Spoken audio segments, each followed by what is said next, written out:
जिल्हाधिकारी विकास मीना यांच्या उपस्थितीत संपन्न झालेला बाल न्याय यंत्रणा त्रैमासिक आढावा बैठकीत महिला बाल विकास, पोलीस, आरोग्य, शिक्षण अशा बाल न्याय व्यवस्थेत काम करणाऱ्या यंत्रणांचा आढावा घेण्यात आला।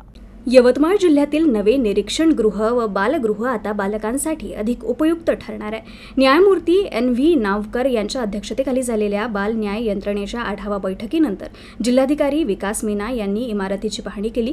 या प्रशस्त व आधुनिक इमारतीत बालकांसाठी मनोरंजन हॉल, संगणक कक्ष, वाचनालय, इंडोर गेम्स, चित्रकला, संगीत, वक्तृत्व अशा विविध उपक्रमांची सोय केली जाणार आहे। बालकांच्या सुरक्षिततेसाठी CCTV, अग्निशमन यंत्रणा, बंक बेड, स्टडी चेअर, व्यायाम साहित्य, प्रोजेक्टर अशा सुविधा जिल्हा नियोजन समितीच्या निधीतून उपलब्ध होणार आहेत। या ठिकाणी बाल न्याय मंडळ व बाल कल्याण समितीची न्यायालयही स्थानांतरित होणार असून प्रवेशित बालकांना शिक्षण, आरोग्य, प्रशिक्षण आणि खेळमेळीचं वातावरण मिळणार आहे। बालकांचा सर्वांगीण विकास आणि आनंदी भविष्य हाच या उपक्रमाचा मुख्य उद्देश असल्याचं सांगण्यात आलं आहे।